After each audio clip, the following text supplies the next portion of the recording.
was just gonna explain to you guys that I'm starting a whole new series, which I'm really excited about. And it's simple cooking at home. I know people spend a lot of money, at least my clients tell me constantly, you know, how much money they spend per month eating out. And they could actually make very simple dishes at home. So I'm starting a whole new series, which I'm really excited about, where you guys can just make simple things at home and save a ton of money. My first one tonight is one of my favorites, and instead of making traditional lasagna, we're gonna do what I call lasagna flowers. So I'm gonna show you how to do that. First thing that I'm gonna show you is I boiled the lasagna noodles. It's really simple. I bought them at the grocery store. We've got our traditional tomato sauce, we've got mozzarella, and we've got some Parmesan and Reggiano. I did them both at the same time, added a little Italian seasoning. I've got a mixture here of part skim cottage cheese plus ricotta. And then here we've got lean, very lean ground beef, a spinach mixture with garlic and some shredded up mozzarella in here as well. So all we're gonna do is take this dish, spray it because you don't want them to stick. I like to, so the first thing we do is boil your pasta. And if you want to make fresh pasta, that's awesome. I don't have time for all that, so I just get store-bought pasta and I boil it until it's still a little bit firm.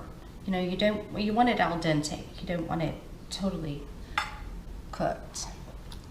What I like to do is just go ahead, put your mixture on here. If you're somebody that really, really likes ricotta, then I would say totally use ricotta. If I were doing it just for me, I would absolutely do that.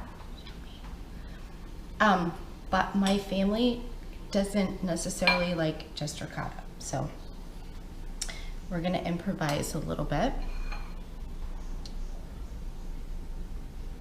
It's almost like you're making lasagna, only you're doing it in a little twist way. And I just go ahead, almost like you are going to make the layers of lasagna.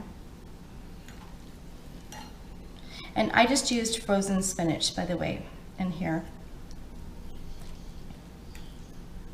I like to just layer it, just like that. And you don't want it to be too massive because you're not going to be able to roll it in a second. But I like to go ahead and put a little bit of the Parmesan Reggiano in here. And then a little bit of your mozzarella.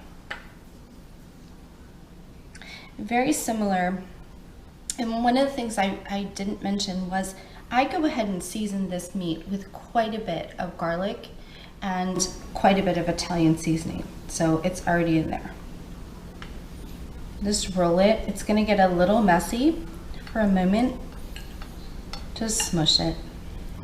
You're good. And you can either leave them in rolls like this, which is what I'm gonna do, or you can set them, you know, on their side, whichever you prefer. I like it this way.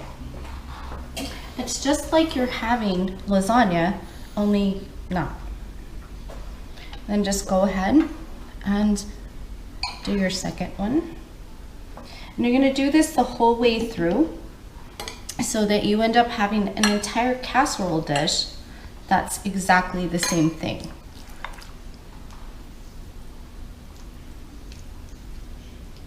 Okay, so how many are you gonna do?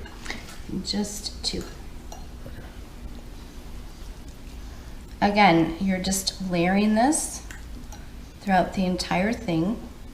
And what you're gonna end up with, like I said, is an entire casserole dish that's gonna resemble very much lasagna.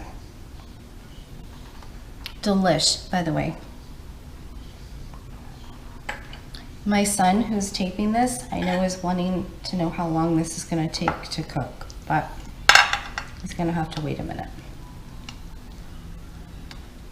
Again, it doesn't have to be fancy. You just want it uniformed, okay?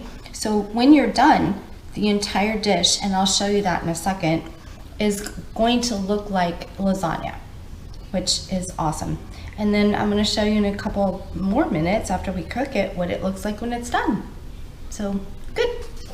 So I've pretty much finished the rolls, and what I like to do is if I have any of the leftover meat stuffing, I like to just go ahead and crumble it over the top. Not gonna hurt, right? This is gonna be so beautiful when it's done. I can't wait to eat, actually. Okay, so did the rest of the meat and spinach stuffing on there. So how I finish this is I just go ahead and I take the marinara and I cover the lasagna noodles.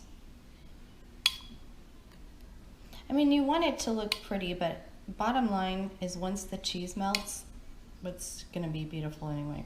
So don't freak out if you don't have it perfect. What I find is it's really important to cover these little edges though of the pasta because they're already partially cooked. And if you don't do that, sometimes what can happen is they get hard. They get overdone. So just make sure that you have the edges of it done. You know. Again, it doesn't have to be some kind of masterpiece, for crying out loud.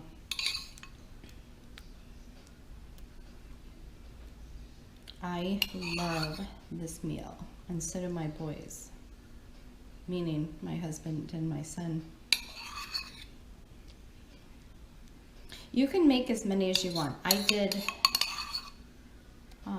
not that much pasta tonight, but how I finish it is I take the Parmesan, I'm sorry, the mozzarella first. And I don't like too much because you already have the mozzarella on the inside, the cheese on the inside. And then I take the rest of the Parmesan, Reggiano, and I just cover it like that. And I will happily show you guys what this looks like when it's finished. So we'll see you in a second.